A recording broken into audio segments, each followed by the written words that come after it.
take a look at this.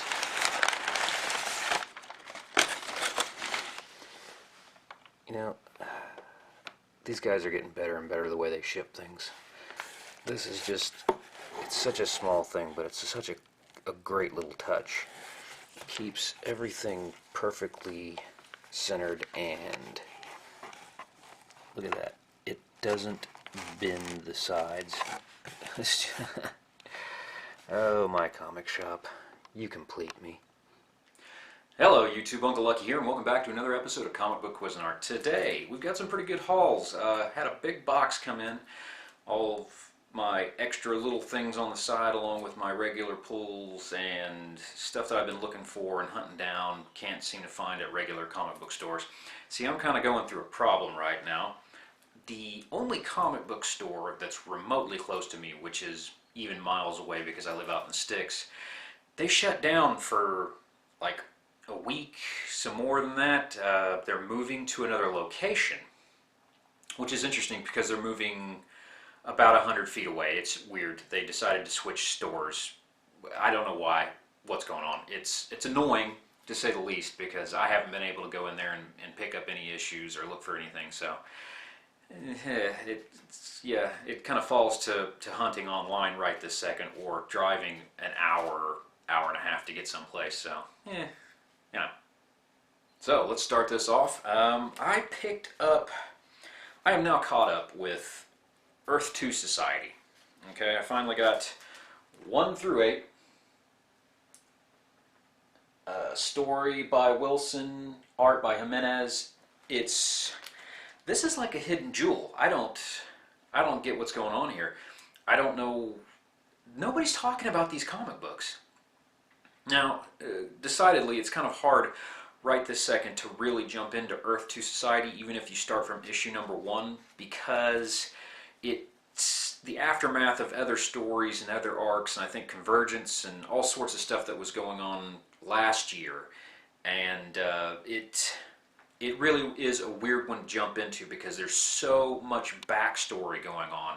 You have to know a lot more than just jumping into issue 1 because it's a continuation of more of the Earth 2 stories anyway. But the art is beautiful. The stories seems pretty darn compelling right now. I mean, I've got all 8 of the issues that they've started off with up till now. I'm current now. And that's a good thing because I'm really into this. I think this one's kind of for me personally, this one's one of those hidden jewel type things because, like I said, nobody's talking about this comic book, and I don't understand why.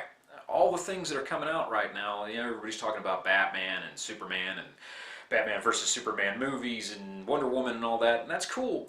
But this stuff is really neat to me. It really is. And I'm so into the Flash and Arrow right now on television. That one small glimpse that we've seen so far of their version of Earth 2 on the show, they need a series like this. I mean, imagine the possibilities with this. If you have an Earth 2 TV series, you can have this Superman. You know, you can have so many possibilities that won't destroy any of the canon of the movies or the TV series because it's an alternate reality type of thing.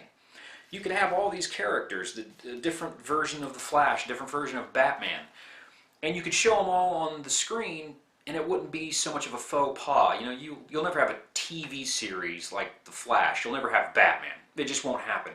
He's too big of a character for that, I think, to ever happen. Superman, same way. You know, you had the Smallville, but he wasn't ever Superman until the very end. So to see this kind of comic book and how well it radiates with me and just everything about it, I want an Earth 2 TV show. That's all there is to it.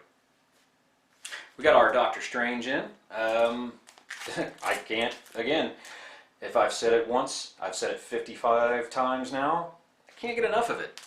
Doctor Strange, I haven't even read this issue yet, and I already know it's going to be good. The series up till now has been excellent. This is issue number 5. You know, we're 5 months in. It is golden. I can't say enough about it. I've already done a review, so I'm not going to talk anymore about it. Next one we have up is Green Lantern. Okay, so now, I'm not sure where they're going with this. I am a follower of Green Lantern. I'm a diehard fan. but even I can admit, could do the same thing with The Amazing Spider-Man back in the 1990s. The Amazing Spider-Man in the 90s was tripe. The stories were god-awful, enough said. I can say the same thing here, that these stories are starting to get kind of funky. I don't know what they want to do with this. I don't know where they're going. For any of you, it's not even a spoiler alert. We're into this now. Everybody knows what's going on. If you follow the Green Lantern, Parallax is back. God help us all. Parallax is just a terrible character. I just can't stand him. But they're bringing in some things now. Hal's come home. He's back on Earth. There's been a terrorist attack. Kind of going with the sign of the times. There's terror in the world. Terrorists doing bad things. There's been a terrorist attack. People have been hurt. His family's been hurt and affected by this. He's gone off the deep end again because every time he loses control of his emotions, instead of turning into the Incredible Hulk, he turns into Parallax. So I don't know, guys. I don't know where this one's going. I just wish they'd get back to the good stuff. Him being the rogue out in space doing cool stuff. Next up, utter confusion. So, unbeknownst to me, I guess I didn't do enough research. Talked about this in a prior video that I'm a He-Man guy. I like He-Man, love He-Man. He-Man cool, very cool. Got kicked out of school because of He-Man. Half-naked toys, I guess that ain't the thing. So I go out on a limb and I go and I buy the Eternity War series. I jump into that one feet first at like issue 15.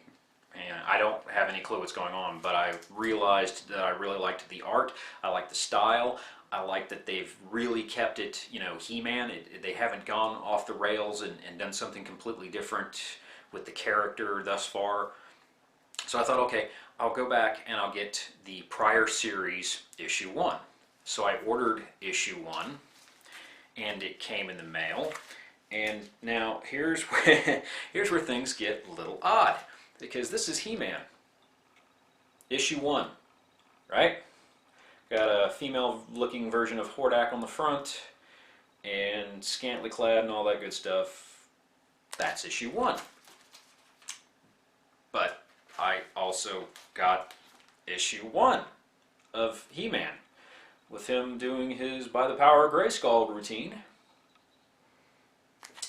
Okay, so thankfully, I don't need anybody to explain this to me, that they had a 6-issue limited run, one before the other. Okay, so I got to keep looking at them. This one was a limited issue run of He-Man, 1 through 6. Didn't know that. This was the series that came right after it, 1 through, I believe, 19 or 20. So now I'm all over the place because I got a handful of comics and now I have to sort out which one's from which series. One came out in 2012, one came out in 2013. Why, guys? Again, I keep asking the same question, and DC Corporation hasn't called me on the phone yet. I know it's a shocker because I talk about it all the time.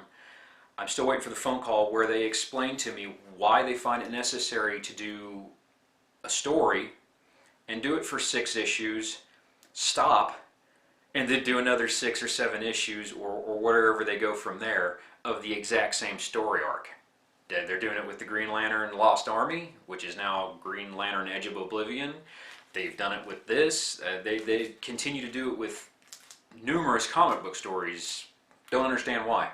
DC, if you're watching this, call me. Explain it, please. Explain it. Completely baffled. Well, that'll do it for my hauls this week. It's been an interesting, trying time with getting my comic books, and now they're back orders and everything coming through, but they're all coming through at the same time. So my cup runneth over. I have stacks now of comic books that I need to read, a bunch, a metric ton. So it's going to be a very long week reading comic books.